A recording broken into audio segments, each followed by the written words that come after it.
Welcome back everybody, more info on the upcoming Venom movie including some new images we haven't seen yet. It comes via Entertainment Weekly, and just like with other franchises in the past, they have first look exclusive images. So let's have a look at the new image of Venom here. Looks like he's had his protein shake. It does remind me of Todd McFarlane's work back in the day. And the next one is Tom Hardy as Eddie Brock strapped into this chair here. I guess he just volunteered to be a test subject, whether willingly or not remains to be seen.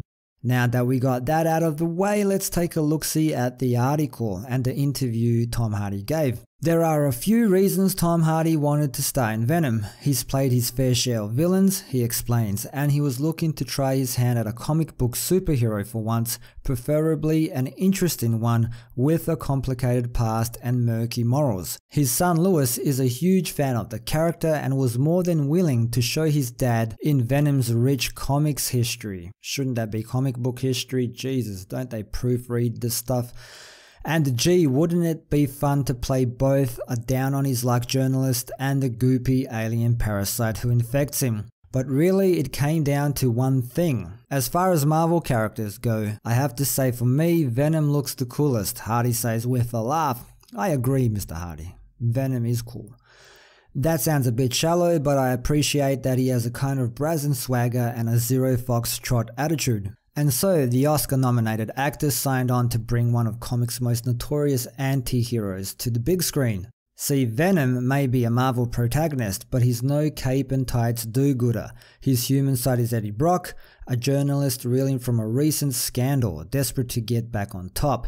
He starts investigating the Life Foundation and its cryptic leader, Dr. Carlton Drake, played by Riz Ahmed. Before long, Eddie is exposed to a slimy, tar-like alien known as a symbiote, which imbues him with extraordinary powers and takes up residence in his head rent-free. There's a tragic clown element which I find funny and is harmonious with some of the work that I like to do, the British actor who is 40 says. There's something funny about the circumstances of having a gift, but it's a tragic gift. It's a superpower you don't really want, but at the same time you love it. It makes you feel special. He's a reluctant hero and an anti-hero. Venom is the first of Sony's new films based on characters from the Spider-Man comics, although it's a separate world from last year's Spider-Man Homecoming. It's also not part of the deal between Sony and Disney that allows Tom Holland's Spidey into the Marvel Cinematic Universe. The creature first made its comic book debut in the early 80s, where it bonded with Peter Parker before eventually setting its sight on Eddie Brock. Over the years, Venom has evolved from Spider-Man villain to misunderstood anti-hero, and after his appearance in 2007's Spider-Man 3, played by Topher Grace, he's finally stepping into the spotlight. The film leans heavily into Venom's violent tendencies, as well as the body horror that comes with sharing your skin with an alien. Informing this version of Venom, director Ruben Fleischer of Zombieland explains, "We talked a lot about a werewolf and what it was when you get infected or bit by a werewolf.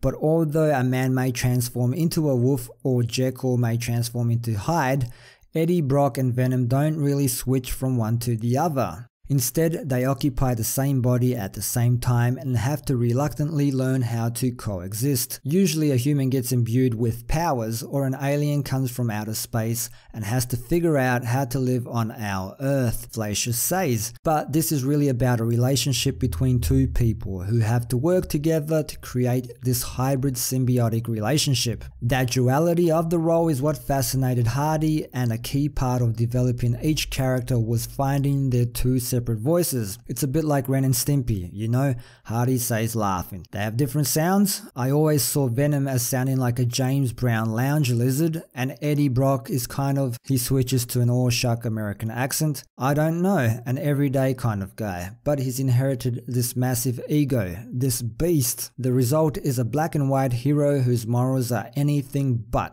There's that biting off heads issue, Hardy admits, which is not what you would expect from, say, Captain America taking down a crook. So I'm pretty disappointed about the news that Venom doesn't fall into the deal between Sony and Disney.